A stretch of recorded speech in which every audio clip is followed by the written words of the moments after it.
अस्सलाम वालेकुम दोस्तों, आज 10 अप्रैल 2022 है और मैं मोहम्मद अकमल ख़ान इस वीडियो के थ्रू आपसे मुखातिब हूँ।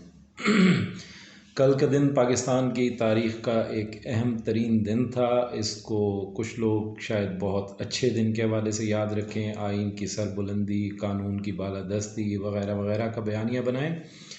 और बहुत सारे लोग जिनमें मैं ख़ुद भी शामिल हूँ इसको एक स्याह तरीन दिन के तौर पर याद रखेंगे। आज की वीडियो में लेकिन मैंने कुछ मुख्तलिफ बात करने का फ़ैसला किया है कि आज की वीडियो में इस रेटोरिक को आए हम छोड़ देते हैं कि अमरीकी साजिश हुई, अमरीकी साजिश पे हुकूमत को हटा दिया गया, या आइन की बालादस्ती कायम हुई, फ़लाँ फ़लाँ, इन सारी चीज़ों को हम एक साइड पे रखते हैं। हम सिर्फ़ ये इस वीडियो का मकसद बुनियादी तौर पे ये एजुकेट करना है कि ये सारे इवेंट्स जो हुए उनके कवायफ मैंने फ़ैसला किया है कि आपके सामने रख दूं, और फिर आप ख़ुद फ़ैसला फरमा लें कि आया आइन की बालादस्ती हुई, कानून की बालादस्ती हुई, या आइन की पामाली हुई और कानून का मजाक उड़ाया गया।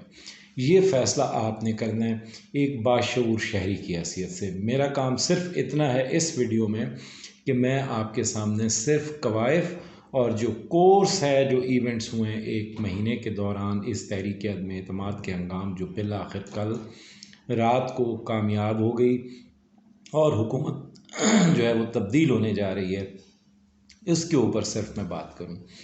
मैंने यहाँ पे कोई रजीम चेंज का बयानिया नहीं बनाना, कोई अमरीकी साजिश का बयानिया नहीं बनाना, सिर्फ आपके सामने इवेंट्स रख देता हूँ कि क्या हो सकता है, कैसे होना चाहिए, और फिर आप ख़ुद फ़ैसला फरमा लें। और आखिर में मैं अपना जो तज्ज़िया है, जो कंक्लूजन है, वो मुख्तसर सा एक पैराग्राफ में ख़ुद भी अर्ज़ कर दूँगा कि मेरी राय इसके बारे में क्या है। देखिए, आपको पता है कि 8 मार्च 2022 को ये तहरीक अदम एतमाद जो है पेश की गई इस कौमी असम्बली में। अब ये मैं आपको बताता चलूँ कि पाकिस्तान तहरीक इंसाफ जो है उसके पास इस इलेक्शन में, जो 2018 में इलेक्शन हुआ, उसके पास 156 नशिस्तें, 342 के ऐवान में वो सबसे बड़ी अक्सरियती पार्टी बनकर इस ऐवान में आई। ठीक है। अब उसके बाद कुछ इत्तेहादी, यानी जिनमें बलूचिस्तान अवामी पार्टी, जिसको बाप कहा जाता है, MKM पाकिस्तान, और मुस्लिम लीग काफ, और इसी तरह कुछ आज़ाद शायद एक दो हैं, उनको मिला के एक हुकूमत कायम की गई जो एक सिंपल मेजॉरिटी बनती थी। 342 के ऐवान में वज़ीर आज़म मुंतखब होने के लिए 172 वोट दरकार होते हैं। तो खैर ये हुकूमत वजूद में आई, चूँकि अक्सरियती पार्टी थी, उसको हुकूमत दी गई। 3.5 साल इमरान खान साहब ने हुकूमत चलाई।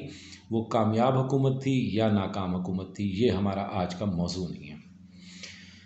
मैं दोबारा अर्ज़ कर देता हूँ कि अदम एतमाद की तहरीक पेश करना ये बिल्कुल कॉन्स्टिट्यूशनल है, इसको पेश किया जाना चाहिए। अगर वाकई ये ऑर्गेनिक हो,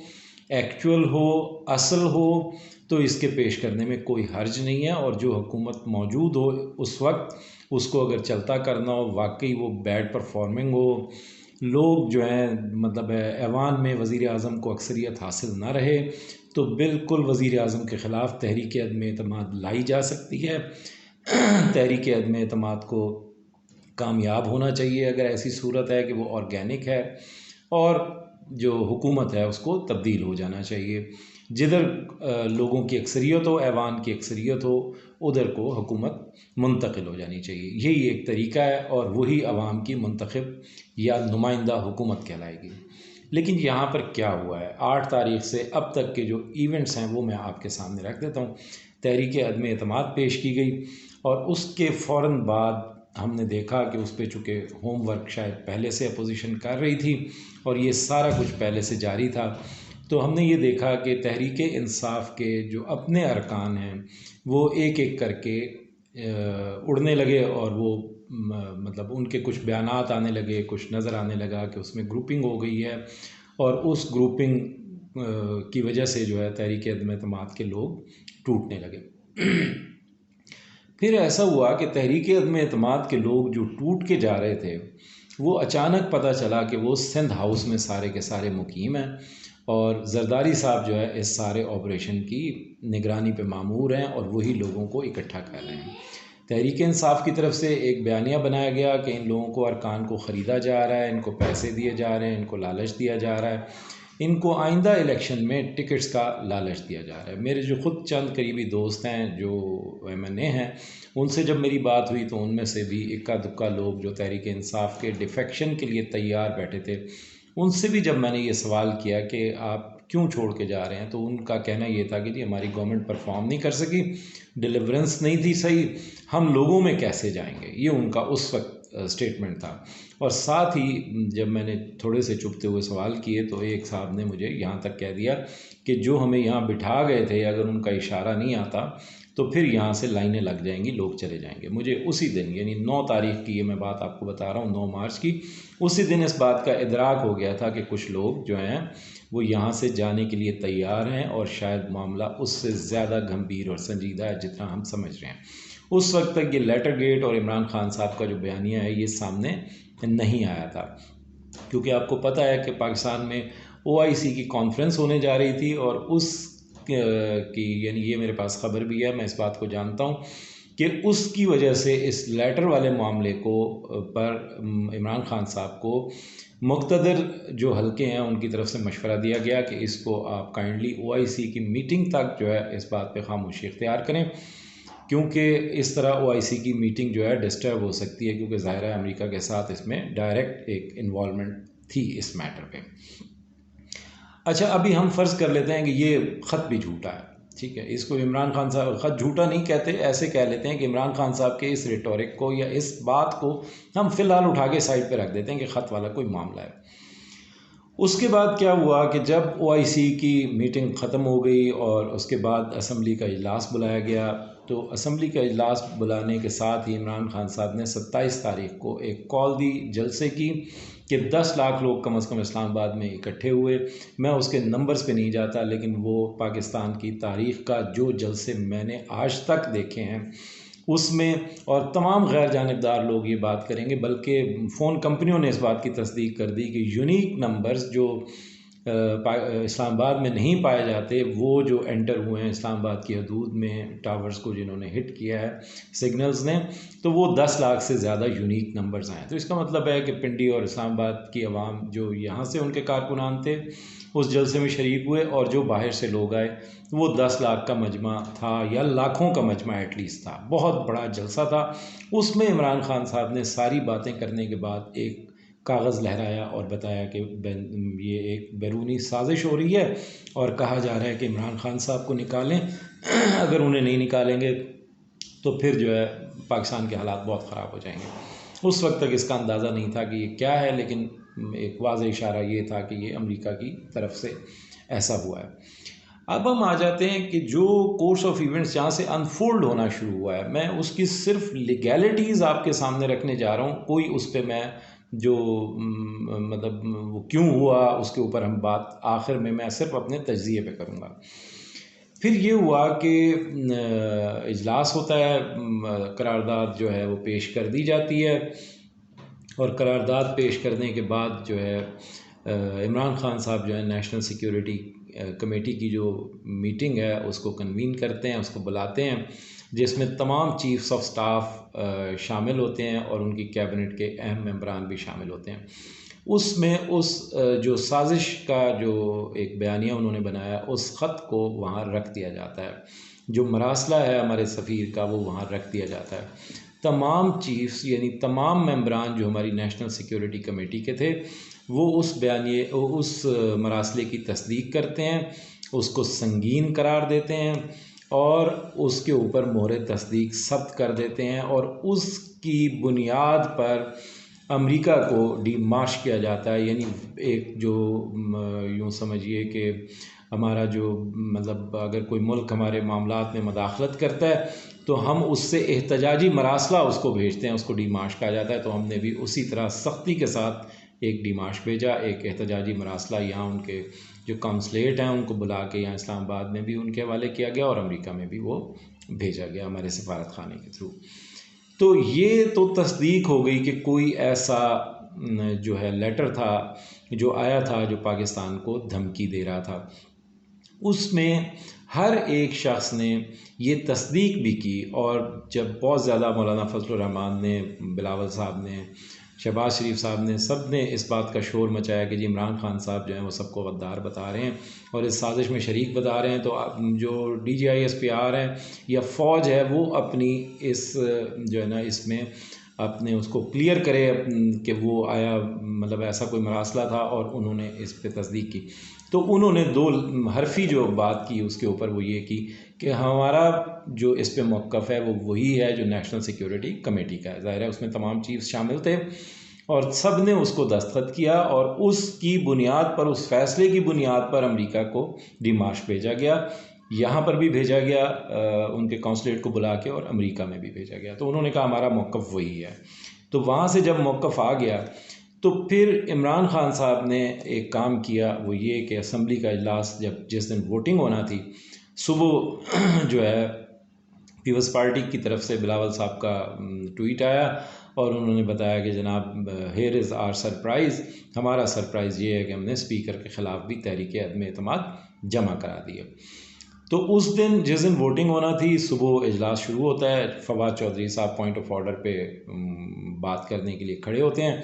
और वो सबसे पहले बुनियादी तौर पर इस बात को रख देते हैं कि इस तरह की एक साजिश है जिसमें इमरान खान साहब निशाना है और ये बताया जा रहा है कि जो नो कॉन्फिडेंस मोशन आ रही है, और ये तब बताया जा रहा है जब पाकिस्तान में अभी तक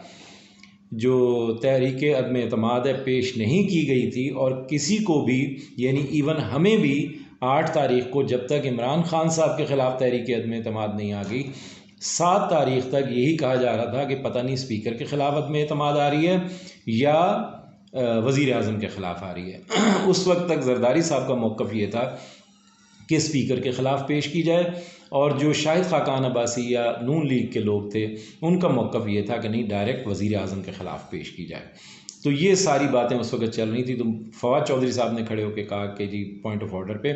कि ये मरासला इस तरह आया और ये एक बैरूनी मुदाखलत है और उसकी बुनियाद पर यह तहरीक अदम एतमाद पेश की जा रही है। तो जनाब स्पीकर, मैं आपसे ये इस्तदा करूँगा कि पहले आप ये देखें कि ये आइन के आर्टिकल 5,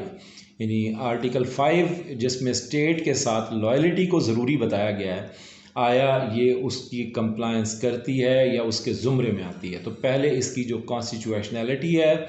इसकी आइनियत है, उसको डिटरमिन किया जाए और उसके बाद ये फ़ैसला किया जाए कि तहरीक अदम एतमाद पर वोटिंग हो सकती है या नहीं हो सकती। हुकूमत इस बात के लिए तैयार थी। डिप्टी स्पीकर साहब ने रूलिंग दे दी कि आर्टिकल 5 के ये तहत आती है और इस तरह मुल्क के मुंतखब वज़ीर आज़म को टारगेट किया गया है और जो है मैं इस पे रूलिंग देता हूँ कि मैं इसको मुस्तरद करता हूँ, डिसअलाउ करता हूँ। और साथ ही उन्होंने इजलास को स्पीकर की तरफ से गैर मुय्यना मुद्दत के लिए मुलतवी करने का ऐलान कर दिया। It was a great surprise, क्योंकि कोई ऐसा सोच नहीं रहा था कि इस तरह से होगा। उधर इमरान खान साहब ने जैसे ही उनको ये मिलता है, मतलब तहरीक अदम एतमाद मुस्तरद होती है और असम्बली को डिज़ोल्व करने का उनका इख्तियार बहाल होता है, वो फ़ौरन सदर पाकिस्तान को लिख देते हैं कि मतलब असम्बली को डिज़ोल्व करने की अपनी सिफारिश भेज देते हैं और सदर पाकिस्तान जो है असम्बली को डिज़ोल्व कर देते हैं। इससे पहले एक दिन पहले, जस्ट एक दिन पहले, सुप्रीम कोर्ट में हुकूमत एक दरख्वास्त लेकर जाती है कि इस तरह का एक ख़त आया हुआ है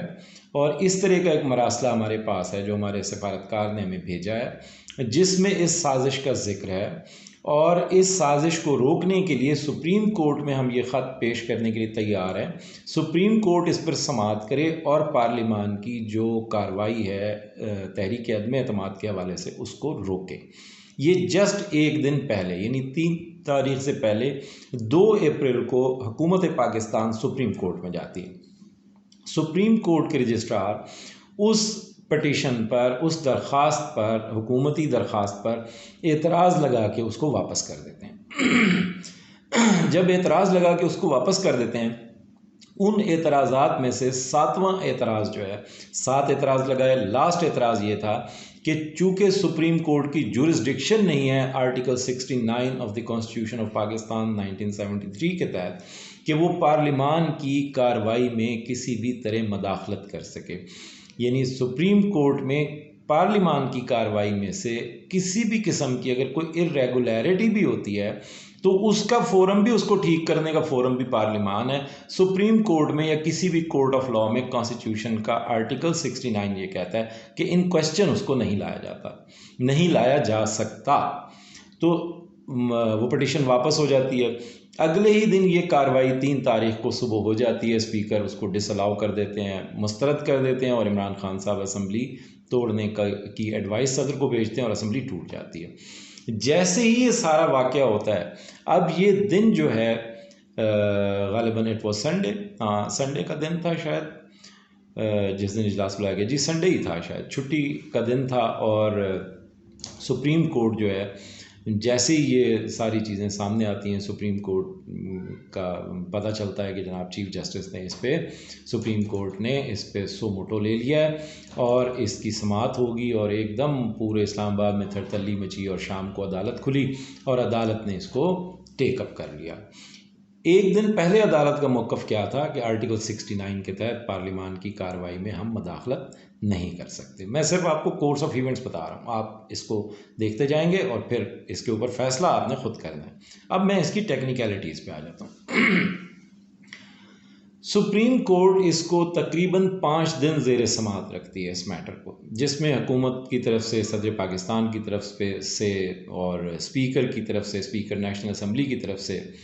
वकला पेश होते हैं, इसके ऊपर बात होती है। सबसे बड़ी बात यही रखी जाती है कि आर्टिकल 69 के तहत आप इसमें मदाखलत नहीं कर सकते। उसके साथ जो है हुकूमत जो है इसको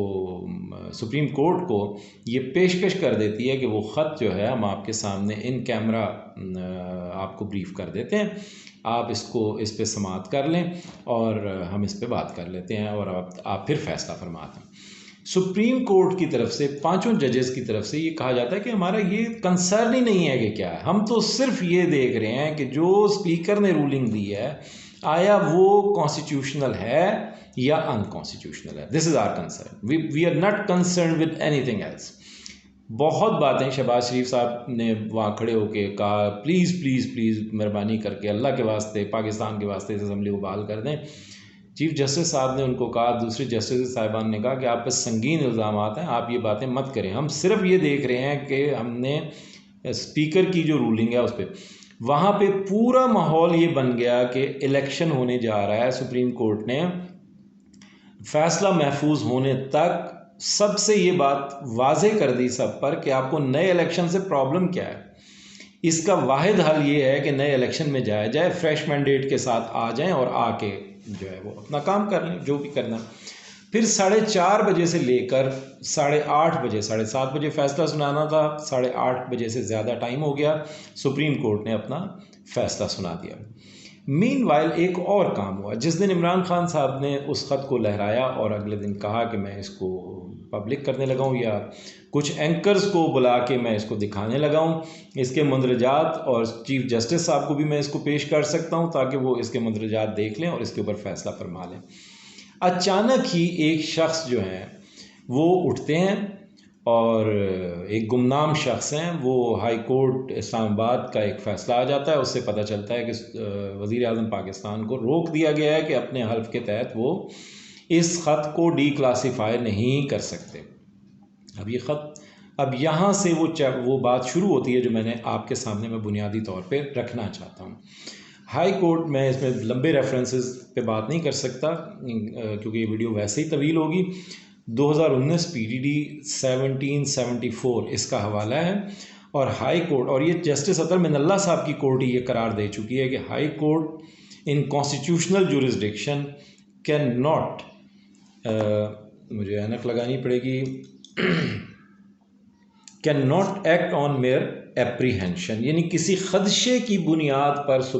हाई कोर्ट की जुरिस्डिक्शन में ये नहीं है कि वो किसी खदशे की बुनियाद पर महज जो है वो फैसले सुनाए और अपनी जुरिस्डिक्शन को इस्तेमाल कर ले।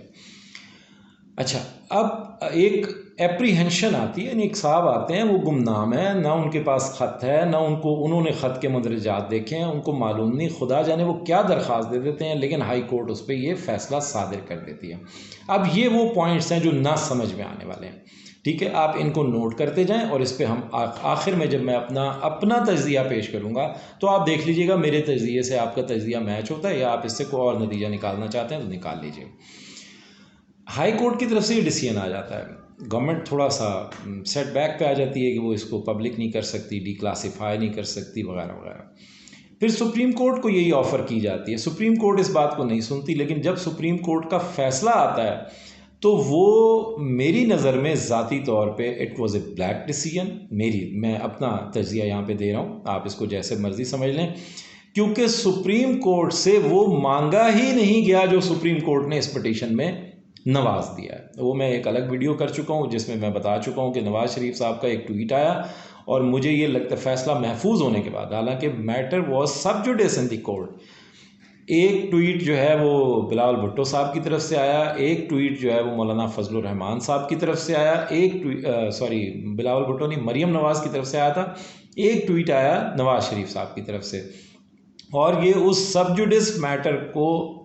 अफेक्ट करने वाली बात थी, उस पर असरअंदाज होने वाली बात थी, और वही हुआ कि सुप्रीम कोर्ट ने वो सब कुछ अलाउ कर दिया जो ज़ेर बहस ही नहीं था। यानी सुप्रीम कोर्ट ने अनकॉन्स्टिट्यूशनल करार दे दी स्पीकर की रूलिंग, उसके साथ स्पीकर को एक पूरी टाइम लाइन बना के दे दी कि वो 9 तारीख को इतने बजे असम्बली का 10:30 बजे असम्बली का इजलास बुलाएंगे, जब तक इस पर वोटिंग नहीं करवाएंगे सेशन ख़त्म नहीं होगा, यानी तहरीक अदम एतमाद पे वोटिंग, ये भी सुप्रीम कोर्ट ने उसमें डायरेक्शन जारी कर दी। और इस हंगाम कोई भी हुक्म सदर पाकिस्तान जो हेड ऑफ द स्टेट हैं, ये जहन में रखें, ये मत जहन में रखें कि तहरीक इंसाफ के सदर पाकिस्तान है, हुसोएवर ही में भी वो हेड ऑफ द स्टेट हैं और chief executive of the country जो प्राइम मिनिस्टर हैं, आप ये मत जहन में रखें कि इमरान खान है, कोई भी हो सकते हैं वो। सुप्रीम कोर्ट उसमें मदाखलत करते हुए मेरी नज़र में अपनी जुरिस्डिक्शन का गैर आइनी इस्तेमाल करते हुए ना सिर्फ स्पीकर को पाबंद करती है कि टाइमलाइन क्या होगी इवेंट्स की, वो क्या क्या करके उठेंगे, यानी वोटिंग कराएंगे, वोटिंग कराने के बाद वो कामयाब हो जाती है, नाकाम हो जाती है तो वो इजलास मुलतवी कर सकते हैं, कामयाब हो जाती है तो वो नए जो मतलब ऐवान इक़्तिदार में जो नए लोग इक़्तिदार में आएंगे उनकी, यानी नए वज़ीर आज़म का इंतखाब करके उस पर वोटिंग करा के फिर वो इजलास को मुलतवी कर सकते हैं। ये सारी बातें सुप्रीम कोर्ट ने एक टाइम लाइन बना के दे दी। मेरी ज़ाती नज़र में आइन की किताब में ऐसा कहीं नहीं लिखा हुआ कि सुप्रीम कोर्ट इस तरह से अपनी कॉन्स्टिट्यूशनल जुरिस्डिक्शन को वायलेट करते हुए, फलांगते हुए स्पीकर को, सदर पाकिस्तान को, वज़ीर आज़म पाकिस्तान को कि वो इस हंगाम कोई दूसरा हुक्म जारी नहीं कर सकते इससे रिलेटेड, वो उनके जो अहकामात होंगे वो भी सुप्रीम कोर्ट के फ़ैसले के ज़ेर असर होंगे। तो ऐसा हुक्मनामा एक जारी हो जाता है, सब हैरान हो जाते हैं, हम भी हैरान हो जाते हैं। सुप्रीम कोर्ट खुद ये करार दे चुकी है, जो मैंने अभी आपको हाई कोर्ट के हवाले से कहा, सुप्रीम कोर्ट खुद ये करार दे चुकी है कि supreme court does not decide on presumption और एप्रीहेंशन, यानी सुप्रीम कोर्ट भी किसी खदशे की बुनियाद पे या किसी प्रिजम्पशन की बुनियाद पे खुद ही से पहले से कुछ एज्यूम कर ले, उसकी बुनियाद पे ऐसा कोई फ़ैसला या अपनी जुरिस्डिक्शन को इस्तेमाल नहीं कर सकती। अब सुप्रीम कोर्ट ने जब ये सो मोटो लिया, अब ये बात बहुत टेक्निकल और बहुत समझने वाली है, जो मैं पहले भी कह चुका हूँ लेकिन शायद इस डिटेल से मैंने नहीं बताया, इसलिए आप इसको समझ लें। सुप्रीम कोर्ट अपना जो आइनी इख्तियार है, उसकी जुरिस्डिक्शन है, उसको इस्तेमाल करती है सो मोटो के तहत, 184(3) के तहत, आइन के आर्टिकल 184(3) के तहत वो इस पटिशन को सुनती है। आइन का आर्टिकल 184(3) क्या कहता है? वीडियो तवील हो रही है लेकिन ये बातें सारी कंटिन्यूटी के साथ अहम है। ये आपके लिए एक डॉक्यूमेंट होगा जिसको आप समझ लेंगे तो आपको सारी बात समझ आ जाएगी। Article 184 original jurisdiction of supreme court, इसका 3 क्या कहता है? वो कहता है कि without prejudice to the provisions of article 199, ये सूबों से मुतल्लिक है, मैं इसका रेलिवेंट पार्ट पढ़ देता हूँ कि supreme court if it considers that a question of public importance, इस बात को ज़हन में रखना है आपने, public importance with reference to the enforcement of any of the fundamental rights conferred by chapter 1 of part 2 is involved, have the power to make an order of the nature mentioned in the said article। यानी article जो ये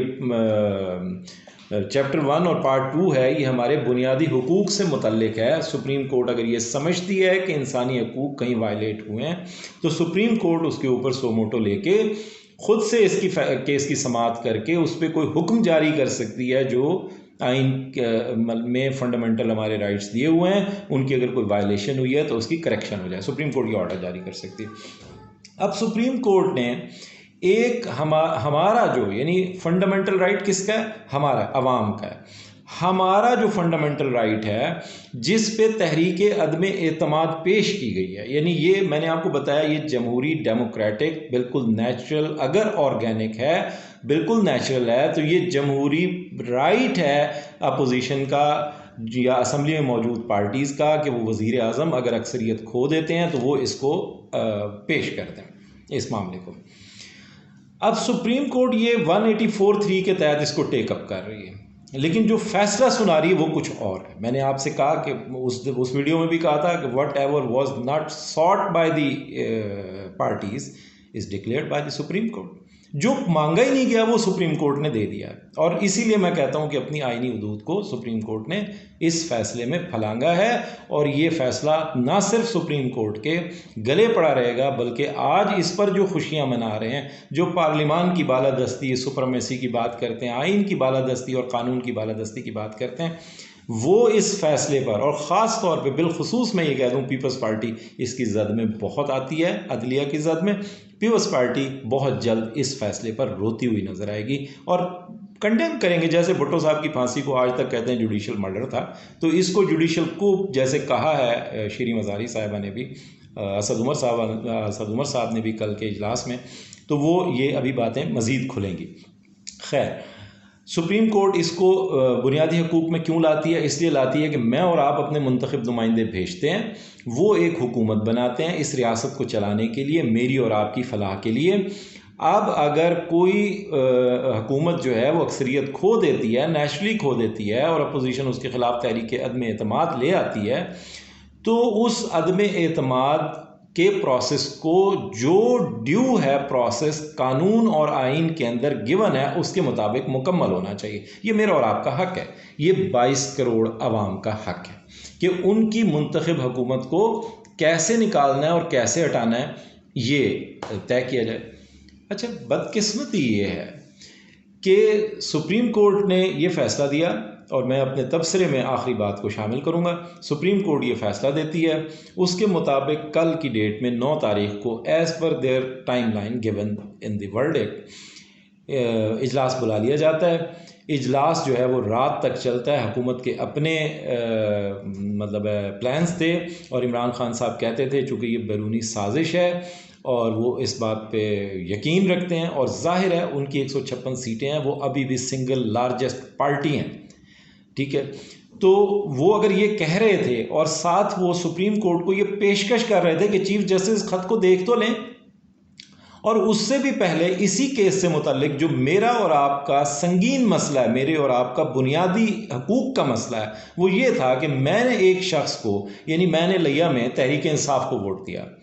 आपने किसी अपने इलाके में किसी भी शख्स को वोट दिया, आपने पीपल्स पार्टी को वोट दिया, नवाज लीग को वोट दिया, जिसको भी वोट दिया, हम अपनी पार्टी को देखते हुए वोट देते हैं, और जो इलेक्शन है वो पार्टी टिकट के ऊपर जो भी शख्स लड़ रहा होता है, जो भी हमारा नुमाइंदा जिसको हम असेंबली भेजते हैं, वो पार्टी टिकट पे इलेक्शन लड़ रहा होता है। लिहाजा हम मैंडेट एक्चुअली पार्टी लीडर को दे रहे होते हैं। अगर मैं तहरीक इंसाफ का वोटर हूँ तो I am a voter for Imran Khan, मेरे नज़दीक इमरान खान ही तहरीक इंसाफ है, उसके अलावा कोई नहीं। जो लोग पीपल्स पार्टी के वोटर हैं वो भुट्टो खानदान को ही पीपल्स पार्टी समझते हैं, उसके अलावा किसी को नहीं समझते। और जो नवाज शरीफ साहब के वोटर हैं, नून लीग के वोटर हैं, नवाज शरीफ के नाम पर वोट देते हैं, उन्हें कबूलियत आम अगर हासिल है तो वो शहबाज शरीफ के नाम पर भी वोट नहीं देते, नवाज शरीफ के नाम पर वोट देते हैं। तो जो पार्टी टिकट के ऊपर मुंतखब होकर आता है बुनियादी तौर पर, ये कैसे हो सकता है कि वो मेरे मैंडेट को बेच दे या मेरे मैंडेट से, गिवन मैंडेट से, अवाम के गिवन मैंडेट से इनहराफ कर ले। ये कैसे पॉसिबल है? आइन कहाँ इजाज़त देता है? आइन का आर्टिकल 63A, इसमें जो मेंबर है अगर वो पार्लिमानी लीडर के अगेंस्ट जाता है 3 मौके पे, जिनमें से एक एतमाद का वोट भी है, तो वो उसको डिस्क्वालीफाई करता है। अब सदर पाकिस्तान सुप्रीम कोर्ट पर बाइंडिंग है। सदर Pakistan is the head of the state, कोई मजाक नहीं है। सदर पाकिस्तान एक रेफरेंस भेजते हैं सुप्रीम कोर्ट में वजाहत के लिए कि आप इसकी वजाहत फरमाएं कि ये जो आर्टिकल 63A है, इसमें लोगों के मैंडेट को जो मेंबर बेचता है या वो किसी भी वजह से डिफेक्शन में जाता है कि वो वोट तो लेकर आया तहरीक इंसाफ के नाम पे या पीपल्स पार्टी के नाम पे या नवाज शरीफ के नाम पे, नून लीग के नाम पे, लेकिन वो किसी डिफेक्शन करके दूसरी तरफ जाके खड़ा हो जाता है, तो उसकी डिस्क्वालिफिकेशन उसके कॉन्सेंट को जाहिर करते ही, यानी जैसे ही वो ये कॉन्सेंट देता है कि मैं जा रहा हूँ या मैंने छोड़ दिया या वो दूसरी तरफ दूसरे हल्के में शामिल हो जाता है, तो आया ये क्लास उस पर तब लग जाएगी या वो पहले वोट देगा, यानी जुर्म कर लेगा, एक मुंतखब हुकूमत को अपने मतलब है मैंडेट के अगेंस्ट जाके वोट दे लेगा, जुर्म कर लेगा, तो उसकी डिस्क्वालिफिकेशन होगी। हुकूमत का मौक़िफ़ और ऐसा ही होना चाहिए। अगर आपने पीपल्स पार्टी को वोट दिया है तो आपका वोट पीपल्स पार्टी के हक में ही इस्तेमाल होना चाहिए। और अगर कोई मेंबर ये समझता है कि मेरी पार्टी गलत है, मेरी पार्टी डिलीवर नहीं कर सकी, अवाम के मफाद में काम नहीं कर रही, तो उस गैरतमंद को आना चाहिए, दोबारा अपने हल्के में रिज़ाइन करना चाहिए और अपने हल्के के लोगों को अपनी मारूज़ात पेश करनी चाहिए, अपने ग्रीवेंसेस पेश करने चाहिए, बताना चाहिए क्या गलत हुआ है और वो दोबारा फ्रेश मैंडेट ले असम्बली में आ जाए। तो ये रातों ही रात क्या माजरा हो गया कि 1 महीने के अंदर अंदर ना सिर्फ इत्तेहादी चले गए, एक मैनेज करके एक बड़ी खूबसूरती के साथ पूरा पैकेज बना के ऐसे ऐसे लोगों का, मोहसिन दावर साहब को देख लें, अली वज़ीर साहब को देख लें, पूरे पाकिस्तान के बयानिए के अगेंस्ट खड़े हैं। रियासत पाकिस्तान में अगर कोई कानून का या आइन का नफाज करना हो तो वो आर्टिकल 5 के ज़ुमरे में आते हैं जिनकी स्टेट के साथ लॉयल्टी नहीं, और बरमला उसका इजहार करते हैं। अली वज़ीर साहब कैद थे, सिंध हुकूमत ने उनके ऊपर केस बनाया, सिंध में ही कैद थे। क्या केस था कि उन्होंने हमारे फौजियों को कहा कि जो बाड़ लगाई जा रही है अफ़गानिस्तान की सरहद पे, इसी बाड़ के तारों से मैं इनको बांध के अपनी जीप के साथ घसीटूंगा। अब आप मुझे बताइए, आइन में आप फ़ौज के ख़िलाफ़ बात भी नहीं कर सकते, फ़ौज को बदनाम भी नहीं कर सकते, कुछ जाके स्टेट ऑफ पाकिस्तान के मुहाफ़िज़ों के लिए ये कहा जाए और पाकिस्तान की सरहद की हिफाजत के लिए एक बाड़ लगाई जा रही हो, रियासत पाकिस्तान उसका फैसला कर चुकी हो, उस बाड़ में बांध के फौजियों को जीप के साथ घसीटूंगा। इमेजिन कीजिए, वो इस केस में वहाँ बंद थे, उनको बाकायदा पेरोल पे रिहा किया गया, असम्बली में लाया गया वज़ीर आज़म के ख़िलाफ़ वोट देने के लिए। नाजिम जोखियो जो कत्ल केस था, उसका जो अब्दुल करीम बलोच जो MNA है पीपल्स पार्टी का, जो कातिल है नाजिम जोखियो का, उसमें मुल्ज़िम है, वो दुबई फ़रार हुआ था, वो वहाँ से 10 दिन के लिए हाई कोर्ट ने उसकी ज़मानत मंजूर कर दी अबूरी, और वो तशरीफ़ ले आए, वो भी यहाँ पे वोटर हैं। ठीक है, जो डिफेक्ट करने वाले हैं वो भी वोटर हैं। ये सारे 13-14 पार्टियां इकट्ठी करके, जिनकी एक पार्टी की भी अक्सरियत कौमी असम्बली में नहीं, अब अगर शहबाज शरीफ साहब वज़ीर आज़म बनते हैं तो उनके पास टोटल 84 सीटें हैं। जो डिफेक्शन कर गए हैं वो अलग हैं। MQM और जो तहरीक अपना काफ लीग है, ये भी एक्चुअली तहरीक इंसाफ का इनके साथ मिला हुआ मैंडेट है, क्योंकि इन्होंने सीट एडजस्टमेंट करके और वो सीटें इनको दी, और उन पर ये सालिक हुसैन साहब भी और जो तारिक बशीर चीमा हैं बालपुर से, ये साहब भी इस तरह मुंतखब हुए कि यहाँ पर इनकी सीट एडजस्टमेंट थी। तो ये भी तहरीक इंसाफ का मिक्स जो है मैंडेट है, वो भी डिफेक्ट करके वो भी उधर चले गए अपनी पार्टियों से छोड़ के। MQM भी ऐसे ही चली गई, MQM के साथ भी सीट एडजस्टमेंट थी कराची के अंदर, MQM पाकिस्तान के साथ। तो आप मुझे बताइए कि इसमें असल क्या है, ऑर्गेनिक क्या है? ये मेरा तबसरा है। और मैं सुप्रीम कोर्ट के इस डिसीजन को या हाई कोर्ट के इस डिसीजन को देखते हुए मैं ये समझता हूँ कि आप आर्टिकल 184, आपकी वैसे तो जूरिसडिक्शन ही नहीं है, आप जाके पार्लियामान के में मदाखलत करें।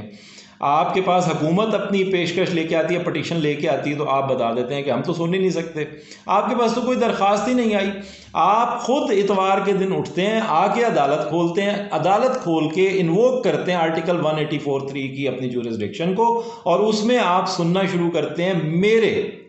और मेरे सुनने वालों के जो हुकूक हैं उसको। और उसको सुनते सुनते आप बिल्कुल सारे चीज़ों को इग्नोर करते हुए आप सदर पाकिस्तान के रेफरेंस को इग्नोर करते हैं। वो 12 तारीख को उसकी पेशी लगा दी है, लेकिन जो अनइम्पॉर्टेंट मैटर था जिसको पार्लियामेंट ने डिसाइड किया था, स्पीकर ने रूलिंग दी थी, आप उस रूलिंग की बुनियाद को, यानी आपने अभी वो लेटर देखा ही नहीं है, स्पीकर का इख्तियार है, स्पीकर कह रहा है कि साजिश हुई है, नेशनल सिक्योरिटी कमेटी कह रही है कि साजिश हुई है, वजीर आजम मुल्क का कह रहा है साजिश हुई है, मैं मान लेता हूं सब बकवास कर रहे हैं। वो भाई, अगर आपके पास दरख्वास्त आ रही है तो आप प्रिजम्पशन पे, एप्रीहेंशन पे तो दरख्वास्त सुन नहीं सकते।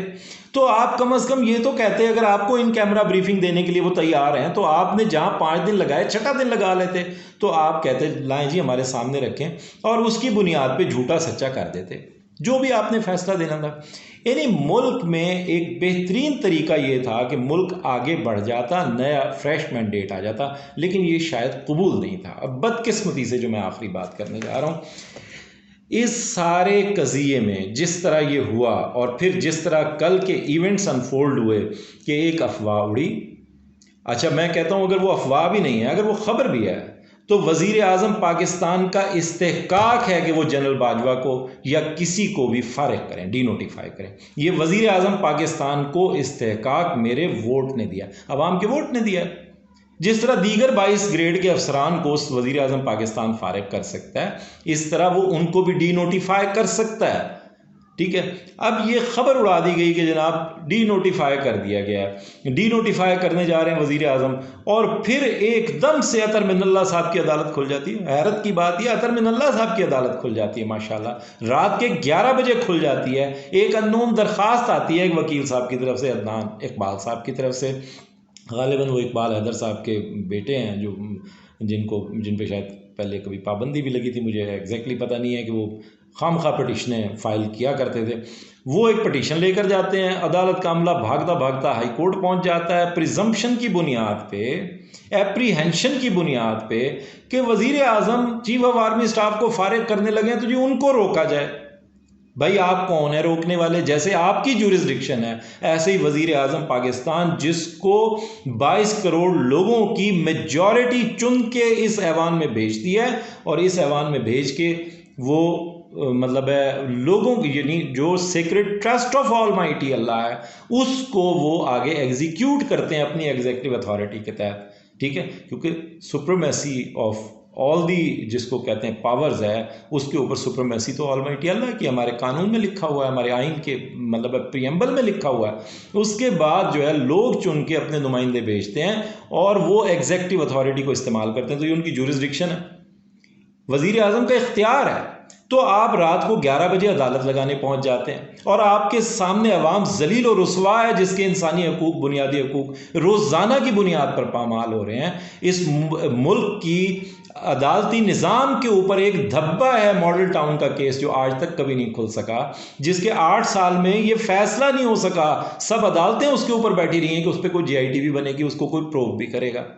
तो आप रात 11 बजे अदालत खोल लेते हैं। उसके बाद सुप्रीम कोर्ट भी खुल जाती है आधी रात को, कि वोटिंग नहीं हो रही, तो रात के 12 बजे ही, आधी रात को ही सुप्रीम कोर्ट के ऑर्डर पे जेल की वैन्स आ जाती हैं, असम्बली के बाहर थ्रेट कर दिया जाता है वज़ीर आज़म को कि जनाब अब अगर ये नहीं होता तो सब जेल जाने के लिए तैयार हो जाएं। असद कैसर को भी, वज़ीर आज़म ने असद कैसर के साथ भी कैबिनेट की मीटिंग बुलाई, डिक्लासीफाई कर दिया लेटर को, उनके साथ भी शेयर कर दिया कि ये है, उन्होंने रिज़ाइन कर दिया कि जी मैं इस अमल का हिस्सा नहीं बन सकता, और वज़ीर आज़म साहब घर भेज दिए गए। ये अब बदकिस्मती ये है, जो बात मैं पहले भी कह चुका हूँ, कि ये इस कदर नाअहल और नालायक लोग हैं, एस्टैब्लिशमेंट से कह चुका हूँ कि ये आपको एक्सपोज कर जाएंगे। और बदकिस्मती देखिए कि इसमें किसी ने नकाब पहनना भी ज़रूरी नहीं समझा। यानी पाकिस्तान की 22 करोड़ आवाम को इस कदर बेवकत कर दिया गया कि किसी ने नकाब पहनना भी ज़रूरी नहीं समझा। और सब नकाब उतार के सब सामने आ गए और 84 सीटों वाली पार्टी को 13 भानुमति के कुनबे को जोड़ के हुकूमत अता कर दी गई। तो भाई ये मैंडेट किसका है? ये मैंडेट अवाम से लेके, मैं इस बहस में नहीं पढ़ता कि सिलेक्टर कौन और सिलेक्टेड कौन, ये जो अब आए हैं एक्चुअली ये सिलेक्टेड हैं मेरी नज़र में, मेरे राय में। तो 84 सीटों वाला अब मुल्क में वजीर आज़म बन जाएगा। तो ये हुकूमत है, ये पाकिस्तान को चलाने का कोई अंदाज है? मतलब आप 22 करोड़ लोगों की तौहीन पर आमादा हैं। किसके कहने पर? मैं हैरान हूं कि किसके कहने पर। और इसका सबसे बड़ा लूजर कौन है? इसका बदकिस्मती से मैं फिर कहूँगा, मैंने पिछली वीडियो में भी कहा था, इस वीडियो का इख्तिताम करता हूँ कि पाकिस्तान में सियासी कुव्वतें और फ़ौज, जो वफाकी सियासी कुव्वतें हैं वो, जैसे पहले मोहतरमा बेनज़ीर भुट्टो साहिबा थी, वो एक सियासी कुव्वत थी, उनको चारों सूबों की जंजीर कहा जाता था। उनके जाने के बाद पाकिस्तान की तारीख़ में पाकिस्तान तहरीक इंसाफ वाहिद जमात है। आप इख्तलाफ रखते हो या आप हामी हो, अगर आप एक इंसान हैं और ज़ी-शऊर इंसान है तो आपको पता है कि पूरे पाकिस्तान में अगर जोड़ने वाला कोई पॉलिटिकल फैक्टर इस वक्त मौजूद है तो वो तहरीक इंसाफ है। तो आपने उसके वोटर की तौहीन की। ये मैं एस्टैब्लिशमेंट से मुखातिब हूँ, अदालत से मुखातिब हूँ, हर उस शख्स से मुखातिब हूँ जो इस मुल्क में मुक़्तदिर है, और ये मेरा राइट है। मैं पाकिस्तान का एक बाइज़्ज़त शहरी हूँ। बाइज़्ज़त तो खैर आपने हमारी बहुत बेइज्जती कर दी, हम क्या बाइज़्ज़त रह गए? अवाम तो क्या बाइज़्ज़त हैं आपकी नज़र में? आप जो चाहें फ़ैसला कर सकते हैं क्योंकि आपका इख्तियार है। लेकिन मैं ये पूछना चाहता हूँ आपसे कि दो बाइंडिंग फोर्सेस हैं पाकिस्तान में इस वक्त। किसी भी मुल्क को जोड़ कर रखना बहुत ज़रूरी होता है। पाकिस्तान की अवाम अनडाउटेडली पाकिस्तान की फ़ौज से शदीद मोहब्बत करती है, और वो पाकिस्तान की फ़ौज इसका हक भी रखती है कि उससे मोहब्बत की जाए। दूसरी तरफ पाकिस्तान तहरीक इंसाफ इस वक्त वाहिद पॉलिटिकल पार्टी है जिसकी चारों सूबों में, मुल्क के हर कोने में, गिलगित बल्तिस्तान में, आज़ाद जम्मू कश्मीर में, हर जगह पेनिट्रेशन है, और वो एक पॉलिटिकल बाइंडिंग फोर्स है। आपने चेहरे पर नकाब लगाना भी ज़रूरी नहीं समझा। 1 महीने के अंदर इस वज़ीर आज़म के इस नैरेटिव और बयानिए के बावजूद कि ये बैरूनी साजिश हो रही है, और उस ख़त में वाज़े लिखा हुआ वो बताते हैं कि वज़ीर आज़म को हटाएं वरना आप कॉन्सिक्वेंसेस के लिए तैयार हैं, और अगर ये वज़ीर आज़म नो कॉन्फिडेंस वोट से चला जाता है तो फिर सब खैर सल्ला है, फिर हम आपको माफ़ कर देंगे। इस बयानिया बनाने के बावजूद जिस तरीके से आपने इस वज़ीर आज़म को भेजा है घर, जो मेरा वज़ीर आज़म है, मैं तो उसका वोटर हूँ, मैं सपोर्टर भी हूँ। आप जो मेरे देखने वाले हैं उनमें से अगर कोई ना भी हो तो आपको ये सोचना चाहिए कि जिस तरह से इसको घर भेजा गया है, इस बयानिए के बावजूद, जबकि रशिया कह रहा था, ईरान कह रहा था, चाइना कह रहा था, दुनिया की मुख्तलिफ लोग कह रहे थे, बड़े बड़े दानिश्वर और थिंक टैंक्स कह रहे थे कि पाकिस्तान में रजीम चेंज की कोशिश हो रही है, इसके बावजूद आपने जिस तरह से घर भेजा, ये आपने पाकिस्तान के करोड़ों लोगों के एहसासात की तौहीन की है। तो इससे क्या हुआ है? बदकिस्मती से पाकिस्तान की दोनों बाइंडिंग फोर्स, यानी पाकिस्तान तहरीक इंसाफ और पाकिस्तानी अफवाज का इस वक्त एक आमना सामना है। आप ट्विटर पे देख लें, आप जगह जगह देख लें, लोग जो है वो क्या इल्ज़ाम लगा रहे हैं और क्यों लगा रहे हैं। वो हक पर जानिब है, हालांकि इसमें फ़ौज का कोई कसूर ही नहीं है। चंद जर्नल तो फ़ौज नहीं हुआ करते, चंद फैसला साज फ़ौज नहीं हुआ करते। तो मैं इस वीडियो को इख्तिताम पर लाते हुए, मैंने आपके सामने कवाइफ रखने थे, वो आपके सामने रख दिए आपको समझाने के लिए। इस वीडियो के इख्तिताम पर मैं फिर आपको ये बात समझाना चाहूँगा, जो मुक़्तदिर हैं वो 3-3 सालों 4-4 सालों के लिए आते हैं। जरदारी साहब ने कहा था हमने हमेशा रहना है, आपने चले जाना है। जिनको जरदारी साहब ने कहा था वो जा चुके। इसी तरह अगर कोई मौका पर मौजूद है उसने भी जाना है। मेरा और आपका क्या काम है? मेरा और आपका काम है पाकिस्तान की हिफाजत करना। पाकिस्तान की हिफाजत हम कैसे कर सकते हैं